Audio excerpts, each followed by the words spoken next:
আসসালামু আলাইকুম ওয়া রাহমাতুল্লাহি ওয়া বারাকাতুহু। এখন আপনাদেরকে জানাবো যে মুহররম মাসের আমল সম্পর্কে আপনাদের জানিয়ে দিব যে মুহররম মাসের রোজা কয়টি, মুহররম মাসের দোয়া কী, আর মুহররম মাসের নামাজ কখন পড়তে হবে, এই তিনটি বিষয় আপনাদের জানাবো।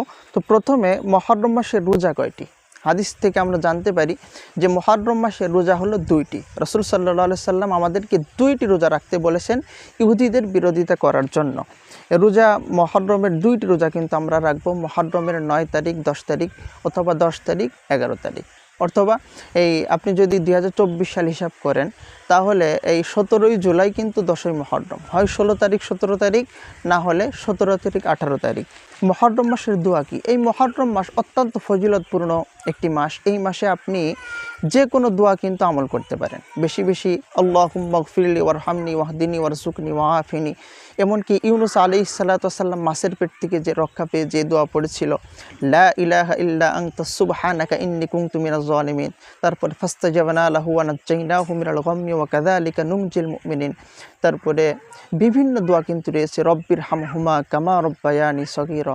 এই সমস্ত দোয়া কিন্তু আমরা পড়তে পারি। রব্বানা যালামনা আনফুসানা ওয়া ইল্লাম তাগফির লানা ওয়া তারহামনা লানাকুনান্না মিনাল খাসিরিন। এক কথায় অত্যন্ত ফজিলতপূর্ণ যেই দোয়াগুলো আছে, এই দোয়াগুলো কিন্তু মুহররম মাসে আপনি আমল করতে পারেন। তো মুহররম মাসের নামাজ কখন? বিশেষ করে 10ই মুহররম রাতে কিন্তু আপনি নামাজ পড়তে পারেন, নফল নামাজ কিন্তু আদায় করতে পারেন।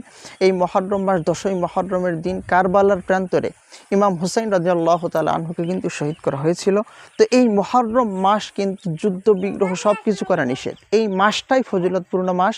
এই মাসে আপনি যে কোনো সময় শেষ রাত্রে কিন্তু তাহাজ্জুদ পড়ে, বিভিন্ন নফল নামাজ পড়ে কিন্তু আপনি ইবাদত করতে পারেন, আমল করতে পারেন। আল্লাহ তাআলা আমাদের সকলকেই এই তিনটি বিষয়ের উপর আমল করার তৌফিক দান করুক এই মুহররম মাসে আশুরাকে সামনে রেখে। আসসালামু আলাইকুম ওয়া রাহমাতুল্লাহি ওয়া বারাকাতুহু।